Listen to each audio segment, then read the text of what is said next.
The Ag Tribes Report is brought to you by Legacy Interviews, a video service that captures people as they really are, so the future knows who they really were. Here are Legacy Interviews guests Mark and Stephanie Mendenhall on the unexpected ease of their experience. What'd you guys think? How was it?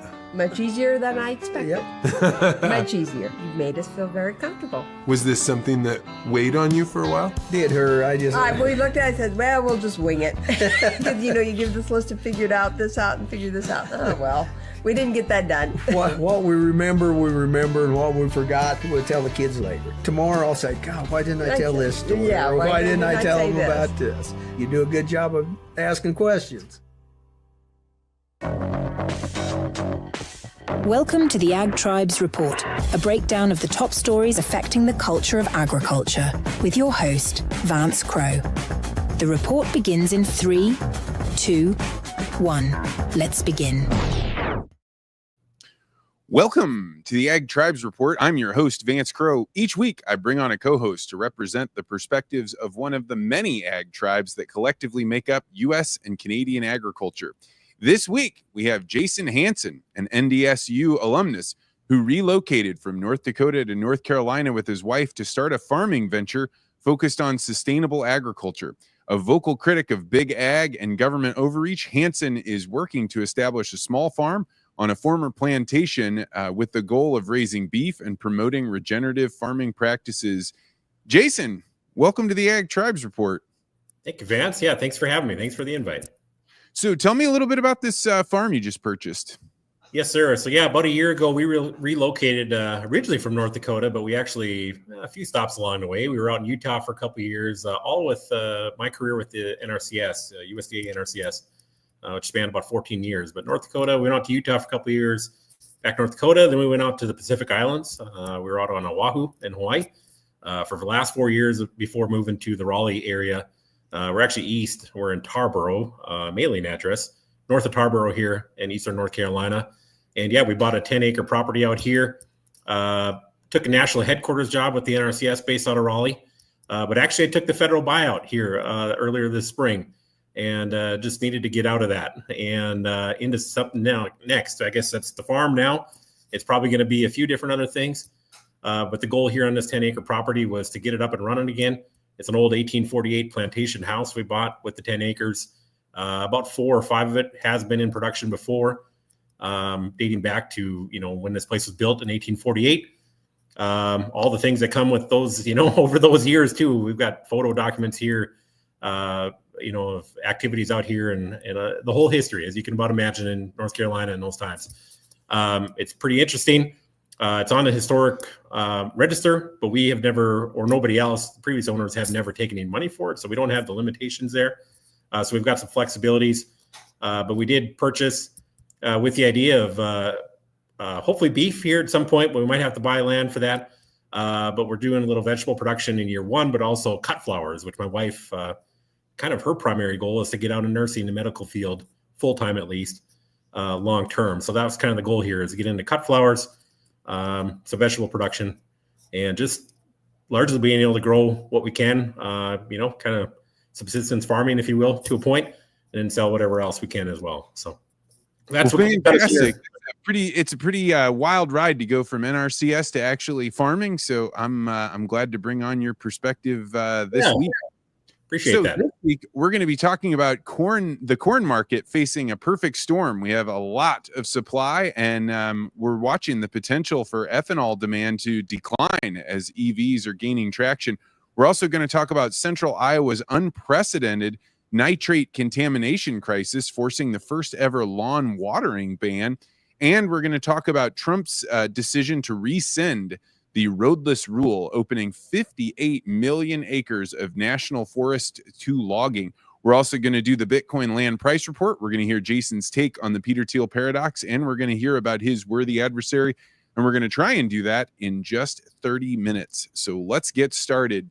Headline number 1, corn market faces perfect storm. Oversupply meets EV threat. The U.S. corn market is under pressure from near record production and growing inventories, with a potential challenge from the rise of electric vehicles and robo-taxis that could reduce demand even further for corn-based ethanol. The USDA estimates that 2024 corn harvests at 15 billion bushels, one of the largest ever on record, and ending stocks are predicted at almost 2 billion bushels. This is an increase of over 178 million bushels from the previous year. Corn futures were trading at $4.11 per bushel, down over 10% from the past month. So if you've been storing grain hoping for prices to rebound, things just got a lot worse. This is all set against a backdrop of Elon Musk launching robo-taxis in Austin, Texas this week, which are both electric and will potentially lower the need for people to own vehicles. Rides during their training phase are marked at just $4.20 as a flat rate, and Musk has claimed that future costs could drop as low to 30 to 40 cents per mile for the cyber cab. So if you consider this and how much that might take out of demand for ethanol production, which currently accounts for 35 to 40% of U.S. corn use, this could have a pretty big impact on what is already a lot of supply. So, Jason, it seems like supply has outstripped demand and that the markets are going to put a lot of farmers in a perilous position. Is this a passing phase, or is this the new reality for corn farmers? Vance, I got a brother that farms up in North Dakota yet. And, mom and dad farmed forever. We grew up working on small family farms, but I don't think it's a new trend by any means. But I also don't think it's the new reality either. I think it's the reality that's been here. I remember my parents' auction sales about 5 years old. That's what I remember of my parents farming. They got out like a lot of people did in the late 80s, early 90s. It was what they had to do to save the land. That's what they had to do. And like I said, I got a brother that farms up there, corn, soybeans, sugar beets, those things, so it hits home hearing these things. I got another brother that has an excavation business, a lot of drain tile installation, things like that. And he's done very well for himself. And I worked for him for 8 years too, up in North Dakota. And then combined with working with, small family farms and big farmers as well, all across the country with the USDA and NRCS. I mean, it absolutely hits home, but it's not a game that we can even consider playing. And, financially, it just isn't. And, unless you're born into it, it doesn't seem like there's any way to really get into it unless you get really lucky. And of course, those stories happen. It isn't something that can't be done. But for us, realistically, to get into corn or soybean production, but specifically corn production at scale, it's just not something that we can do. So that's why we're going a different route. The cut flower. Farmers this week have been talking all about how crazy the markets are. If you follow any grain traders, they're talking about it like trying to catch a falling knife. And I heard one guy on X, he was a banker. He was talking about how this is really impacting people's operating lines of credit. If you were taking out, I think he gave the example of $300,000 for an operating line, and you're waiting for corn prices to go back up so you could sell. Now you're trying to go to the bank to extend the operating line because you don't want to sell at these depressed prices, but the bank's going to say, hey, you got to sell. Then that further adds more supply onto the market, thus further dropping prices. Seems like pretty rough out there for corn farmers right now. For sure. Well, I can tell you, Vance, I never thought I'd be invited to something like this years ago, because I think when I first got on Twitter, I was coming from, the NRCS, USDA side of things, and, kind of with that lens, if you will. And I remember making comments on Twitter or tweeting, I guess you could say, hey, like, if you guys know the corn prices are terrible, then why do you keep planting it? It's just a very simple question. And I tell you, the hate that you get for saying something so simple is kind of astounding sometimes. And of course, that comes with anything on the internet, but I think it's a fair question. Well, I mean, I think it's because they're insured to do it, right? I spoke with a buddy this week that got a 6-figure check for things not going right, and he was, things go wrong and you still get paid, and as long as you plant corn and soy, the government's going to keep giving you that money. I think it's clearly incentivized by the government. Absolutely, especially when you're doing it by the acre too, and even by, if you've got more than one person in your entity getting more dollar. There's so many things that the USDA does that promotes the big time operators versus small farms. That's part of the reason why I left. All right, moving on to headline number 2. Central Iowa nitrate crisis forces first ever lawn watering ban. According to Iowa Public Radio, Des Moines Waterworks took an unprecedented step of issuing a lawn watering ban in an effort to keep up with demand for nitrate-free drinking water after nitrate levels spiked in the Des Moines and Raccoon rivers. Central Iowa is experiencing a severe nitrate contamination crisis, leading to the first ever watering ban affecting over 600,000 residents. The crisis is being blamed on agricultural runoff from nitrogen-based fertilizers used in corn and soybean farmers, according to a Polk County report linking farming pollution to the unsafe river conditions.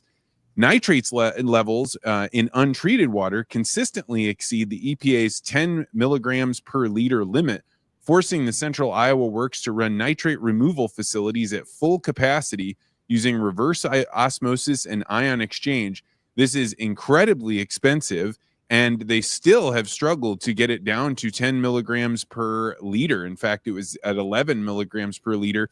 And this is such a big risk because for infants under the age of 6 months, they can develop blue baby syndrome because you can't get enough oxygen in the blood. So this is going on. Iowa Ag Secretary Mike Nag took to LinkedIn to attribute the nitrate spikes to weather, saying there's been so much rain in Iowa. It's not just agriculture. It's also natural in soils. There's urban runoff and other sources like golf courses. And so he's trying to say, hey, don't blame agriculture too much on this. What do you think, Jason? You have been in this field, a lot of accusations happening. Is this agriculture's fault? Is this just the way that it is? Or are golf courses trying to keep their lawns too green? Well, I think like anything in life, I think it's a little bit of everything. And there's a lot of nuance here. And I think on the agricultural side of things, not to get too long-winded on this, but, the NRCS has been around, Soil Conservation Service, NRCS has been, active for over 90 years here. And we still haven't figured out the baseline soil health, to raise that bar to achieve baseline soil health across the country, which basically was the mission of the Soil Conservation Service and NRCS. Effectively, it's not the first time it's rained heavy in Iowa. It's not the last time. It's not the first time it's been dry. Those things happen. It goes in cycles. I think we all know that. The climate change kind of stuff, it gets politicized and whatnot. But I mean, what we're truly trying to achieve is resilience in keeping those nutrients in the field and where they're put, and so they can be used appropriately and not over applying and all these things. And that goes for everybody. That's not just ag, that's golf courses, that's your residential, all across the spectrum. But I think to blame it on the weather, I don't know, he must be up for re-election or something, but that doesn't work with me. Cause again, it's not the first time it's rained. It's not the last time it's going to rain. I think you have to expect these things. And I think we have to raise the bar on what we're willing to accept or not. Elliot Henderson just commented, it's 100,000 pounds of naturally occurring nitrate in Iowa's farmland. The farmers are not the problem here. When I was doing research for this story, I did find out, like, when you have heavy rains, and man, Iowa has been just getting hit over and over again. It does leach out nitrates. Also, they've got all this land is tiled, which means that water is moving much, much faster off the fields. I don't know. It's hard to say that it's not agriculture's fault, but it's definitely, they're definitely making a contribution. Yeah, I think you'd be a little crazy to say it's not contributing, right? I mean, that's just not realistic. To what degree, again, those things can be debated and decided, but again, I think what are we doing knowing that the rains are going to come and keep coming? What are we going to do about it? And I think that's the question where I go to in my mind is, okay, knowing that these things are going to happen, whether it's now or 10 years from now or 30 years from now, because again, the cycles have always been there. What are we doing to prepare for it? How can you keep it in place? And I think that's what we need to do. You have outside of not put on, fertilizer. Are there other options? Well, I think, again, even the term soil health has been probably abused, not to the point of, climate change, but probably abused and, I think regurgitated enough, and forget my comment here, but bastardized enough, that some people just laugh at it when they hear it. But I think basically the principles, if you can do the no-till or the strip till, I think there's some things there. I think incorporating the cover crops, I know people get sick of hearing that, but they are an effective tool, just like drain tile is an effective tool. I think the nutrient management, I think the grazing options that aren't used on the bulk of American cropland, I think there's a lost resource there. And I think, instead of applying all these synthetics, is there other ways that we can get the fertilizers on the ground in a more natural way? I think there's a ton of things we can do. The crop rotations are a big part of it. Look at what Jason Malk is doing. I was supposed to be in Indiana last week for his field day. The alley cropping, we were working with that in Hawaii too and trying to get figured out. We've lost the ability on how to do a lot of those things, but people way before us were doing it. And now with our new technology, I think the combination there is going to get us there. But we got to do it at scale. And I think it is scalable. It just, I think we let perfection get in the way of progress on a lot of these fronts. Well, we're going to follow this and see just how long the nitrate stays in Iowa's drinking water. We'll revisit this. But moving on to our final headline of the day, headline 3, Trump rescinds Clinton-era roadless rule, opens up 58 million acres to logging. The Trump administration has rescinded the 2001 roadless area conservation rule, with Secretary of Agriculture Brooke Rollins announcing a decision during the Western Governors Association meeting in New Mexico earlier this week.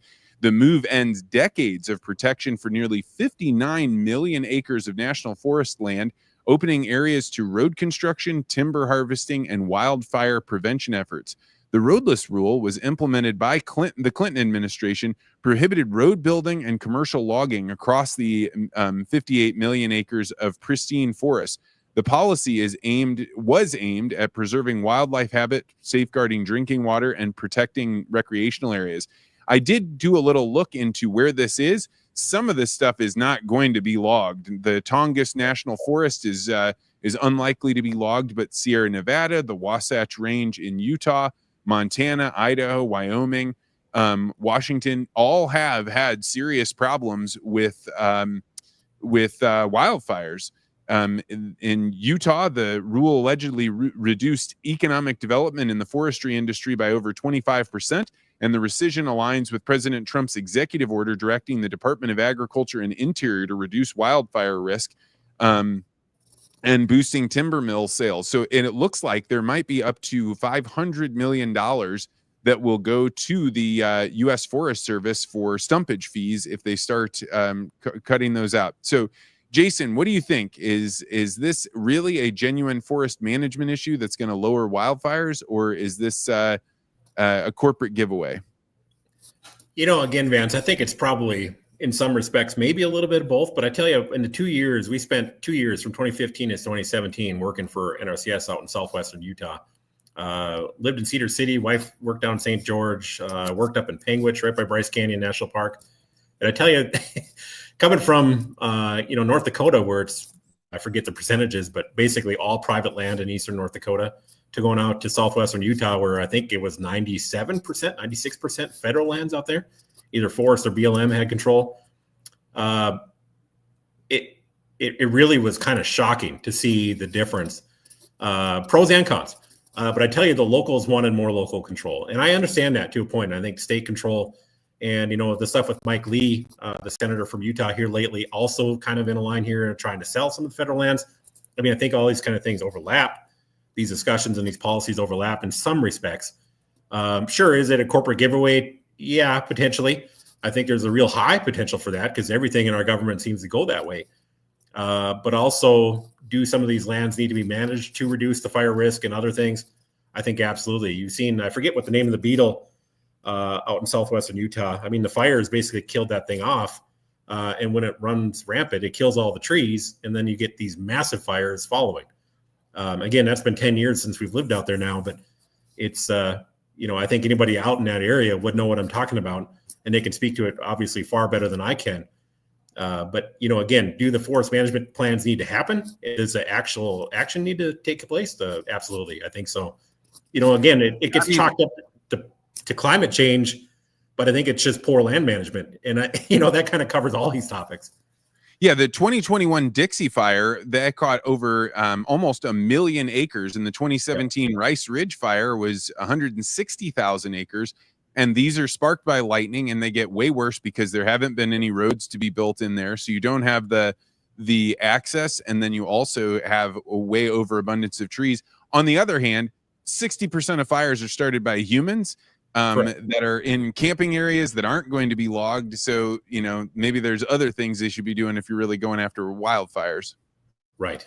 And knowing that, I mean, is there more management could be done closer to the roads, versus, I mean, there's a whole bunch of things there that a forester could tell you better than I could. But I think, again, it seems to be a little bit of everything. All right. Well, that is going to do it for the news this week. If you have stories that you think I should be covering, you can always send them to me on X at Vance Crowe or email them to me, vance@legacyinterviews.com. All 3 stories came from listeners this week, so thank you very much for that. Moving on now to the Bitcoin land price report. Last week, Bitcoin was at $105,000, and today we're sitting at $107,500, which is up 2.3%. So, Jason, what county in North Carolina do you live in, and how much does land going for, a good acre of farmland there? Yeah, so we bought our property north of Tarboro, which is situated right in Edgecombe County, North Carolina, and average value out here is about $6,000 an acre, and it really is quite the variety out here. There's a lot of development kind of coming from both directions, east and west, from the Raleigh from the west, Greenville from the southeast. It's just there's a lot of activity out in this area. If you're paying $6,000 for an acre, what are you doing with it? Are you grazing? Are you running crops? What are you doing? There's a lot of cropland out here. A lot of the trees that were here, there's been a lot of trees removed even since we moved out here last year. And again, I don't know the history of it. I don't know, what the cycles are there, but a lot of, there's watermelon production, there's cotton production's big, of course, tobacco production is big. There's soybeans out here. There's a field of sunflowers out here as well, and then of course our little 10 acres. But it's there's a lot of interesting things going on around here. Different ag than I'm used to, but it's an interesting part of the country. All right. Well, at $6,000 an acre, that means you can get an acre for 0.055 Bitcoin, or 1 Bitcoin would get you 17.9 acres. How does that sit with you? I wish I had some Bitcoin, man. We have a little, but not enough. Well, I love hearing that. This week, actually, just last night, I encountered a guy that I follow. His name's Jack Mahlers. He sells Bitcoin on an app called Strike. He runs a different company, but he actually put something out that I thought is something worth listening to. So I thought I would let him play for just 2 minutes. This is a video by Jack Mahlers on how is the economy actually doing. Was asking me, hey Jack, if Trump's official policy is America first and telling China get their money out of the country, and everyone goes, well, isn't the stock market then going to have to go down? And I say, yes, absolutely. And they say, but Jack, it keeps going up. Aha. Going up in what? Brooklyn Daily Eagle, October 24th, 1929. The Great Depression. The DGIA hits its lowest point on July 8th, 1932. 89% below its September 29th peak, defining the most significant bear market in Wall Street's history. The market would not return to its 1929 high until 1954. The Great Depression. So the stock market down 89%. And people say, but Jack, the stock market has not been down that much in recent memory. In 1929, the dollar was backed by gold. So the stock market was down 89% in gold terms. That's why it was a real depression. You see? Let me show you. From 2000 to 2011, the stock market was down 89% in gold terms. So if you measured the stock market in gold, you already lived through a Great Depression, hotshot. You just didn't see it. We had a Great Depression in plain sight. How? Manipulation of the money. What I'm saying is, yes, the stock market is going to get obliterated. Obliterated in what? Not in dollars. Stop looking at things in dollars. You're going to miss these things in broad daylight. The whole world has already lived through stock market crashes, just not in dollar terms. People say, oh man, my stock portfolio's up again this year. Weird. Why can't I afford rent? That's weird. Why am I getting less groceries? That's weird. Filling up my tank is really expensive, but my stock market went up. Depends what you're measuring in. You understand? The S&P 500 against Bitcoin over the last 5 years, down 81%. What about food? Food's down 85% against Bitcoin in the last 5 years. We lived through a depression and a performance that was greater than the Great Depression, but no one batted an eye because they used the wrong measuring stick. So I know he's talking about the stock market, but to me, I look at that and I think, man, at corn prices at $4.11, I wonder what it is priced in gold. And I went and looked it up. I was trying to put it up here. I'm not able to get it up, but it's not looking good. Like, yeah, we're not only are we at depressed prices, but the value of the dollar and what it can buy you, even if you were able to sell it at a higher price, is hurting. How does that sit with you, Jason? Well, I think dating back to even the initial wave of COVID back in 2020, when they were, talking about sending out checks to everybody, I remember making comments at that point, like, man, that $4,200 or whatever we got in our family of three, we're really going to pay for that. And I think the more money we print, I mean, we see it every year, and it's insane. It needs to stop, in my opinion, but it's going to hurt. But I think the more we go on here, it's going to hurt worse. And I think, again, just the general policies that we've been, kind of stuck in the ruts that we've been, just kind of coasting along here and keep spending and spending and spending, it's going to catch up with us sometime. And I think the argument could be made that it certainly already has. Yeah, I think that farmers right now are feeling that. And even if you're upset about $4.11 corn, if you compare that to what $4.11 bought you just, a year ago, that's a really big hurting you're putting on. Absolutely. All right. So now moving on to the Peter Thiel Paradox. This is where I'm going to ask Jason, what is one thing that you believe that almost nobody in your tribe agrees with you on? I kind of struggled with this one a little bit, Vance. But I think one thing I come back to is one of the reasons I felt comfortable leaving the USDA, the NRCS, was I think the ability to do the mission better, more efficiently than we have been as an agency. And I think one of the ways it could be done is running through a nonprofit. And I know the NGOs, nonprofits especially, have been catching a lot of flack. Especially since the new administration came in January. I think like USAID, those kind of things, those topics, whether you believe what was going on or not. I think there's, again, some of that stuff may be up for debate, what was truly going on. But I think the nonprofit world has taken a hit in some respects in that. But I also think that nonprofits could largely, if you get the right people running them, and if you have the right missions associated with them, I think they could largely replace much of what the federal governments do. Federal government does, and I think state governments as well. And I think there's a lot of, NRCS specifically, the old mission, I don't remember the new long worded one, it doesn't matter. But the one that I came into the agency with was helping people help the land. I mean, there's a million ways to do that, but there's some very easy ways, like we were talking about with the rain situation and the nitrates in Iowa and elsewhere. There's some soil health things that could be done with a nonprofit, offer long-term land rental contracts or put it into easement form. And I think if you had the right mindset, and I'm working on that, trying to create my own. And if there's anybody out there listening that already has the framework for it and they want to go work together, let me know. But we don't have to reinvent the wheel. But I just think there's a lot of opportunity through the nonprofit realm to get a lot of things done to actually help people. And that could be said for health insurance. I mean, anything.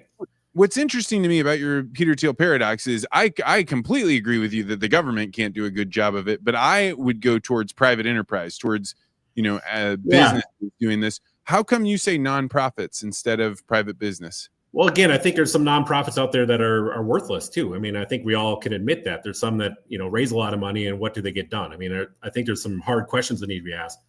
But I think even like a good politician, which I don't know if there are any, but I think if you are transparent with what you're doing, and if you're really being efficient with the money that you are raising, I just don't see how it's, it basically is private.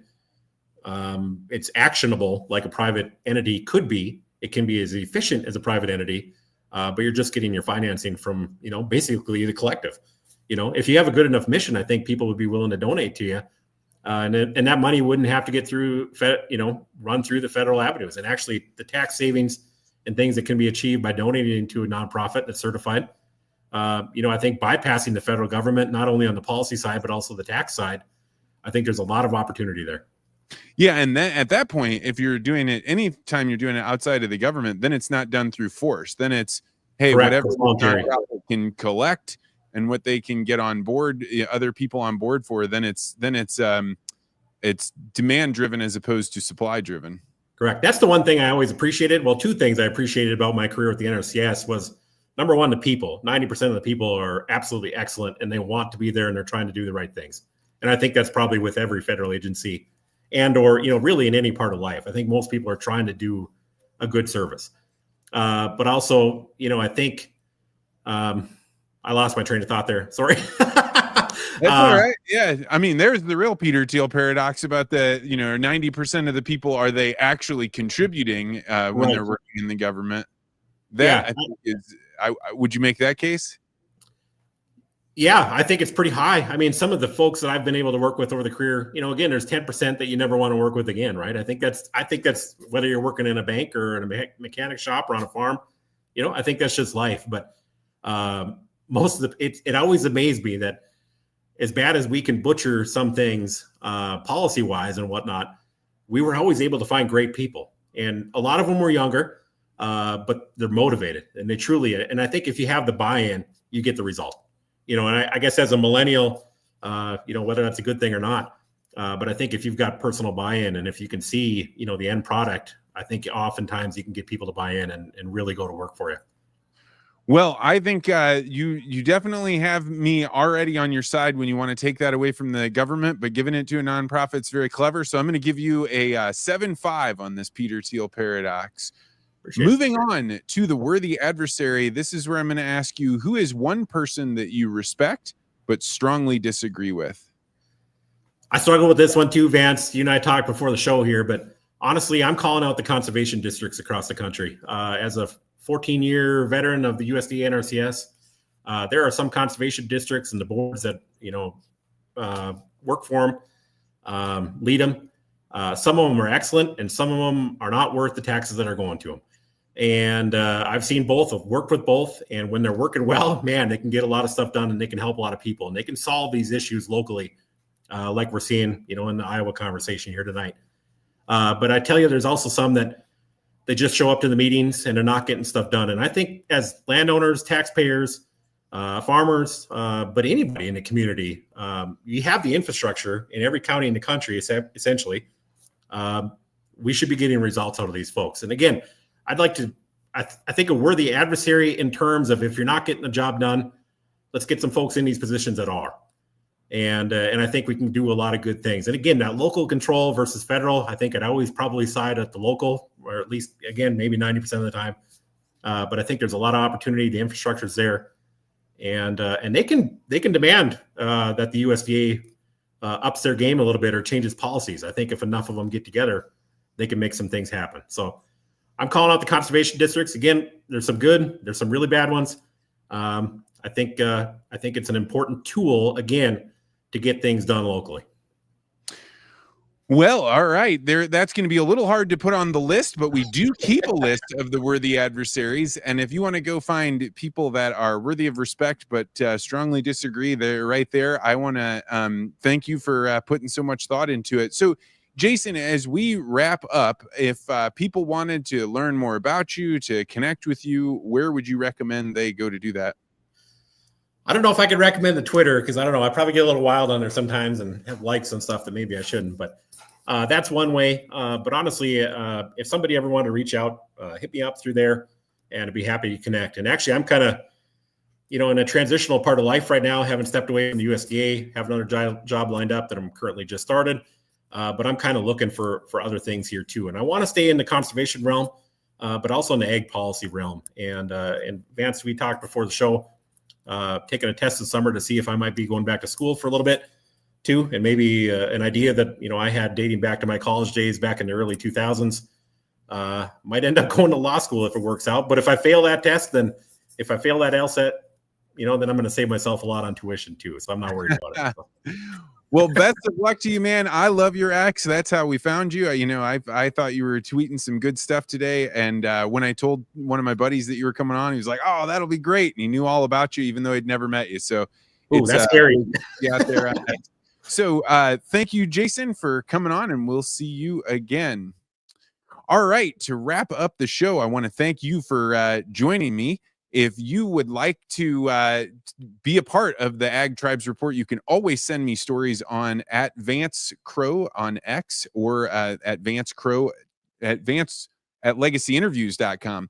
Also, if you're interested in having me sit down with one of your loved ones to record their life stories so that future generations can know about their childhood, what it was like when they were growing up, the challenges they face, the things that they built throughout their career, their marriage, raising kids, then go to legacyinterviews.com, and there you can schedule a call with me. I'll talk with you for 15, 30 minutes, something like that, and we'll talk about what stories are you hoping to capture, what are your parents like, and what kind of options do we have that might be right for you. It has been a very busy summer, but I am always up for these calls to try and find them, and the calls that are the hardest are when people say, man, I waited too long, and now can we rush and get this done?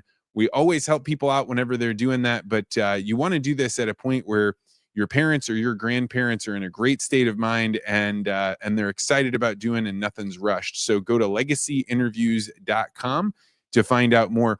Also, last week, I kind of at the last minute threw out there that I've taught this class called Interest-Based Communication, which is where I combine interest-based negotiating, the type of negotiating that I learned in graduate school and then used over the last 15 years, and different communications techniques like how to introduce yourself, how to tell stories more effectively, how to present your ideas so that other people want to listen to them, and how to get through conflict.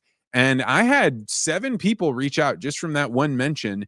And so I'm going to throw it out here. I don't know what the cost is going to be when we do it in person. It's $1,000. I don't think I'm going to do that price. But if you are interested in being in an online class where we can learn these skills and you can develop them in a way that no other communication class does, what people tell me afterwards is that this is an incredibly practical class. People are able to use what we talk about in each lesson and immediately apply it to their lives. Then just send me an email at vance@legacyinterviews.com. And once we get, I don't know, maybe when we get 15 people, I'll pull the class off and we'll get it all set up. So if you're interested, send me an email, vance@legacyinterviews.com. I will also include a link in the show notes to buy Bitcoin. As you can tell from the show, I believe that this is one way to be able to head off the scourge that is inflation. And I believe that it makes everybody's life better when they have hard money. That's going to do it for this week's show. We'll be back next week. And as always, feel free to disagree.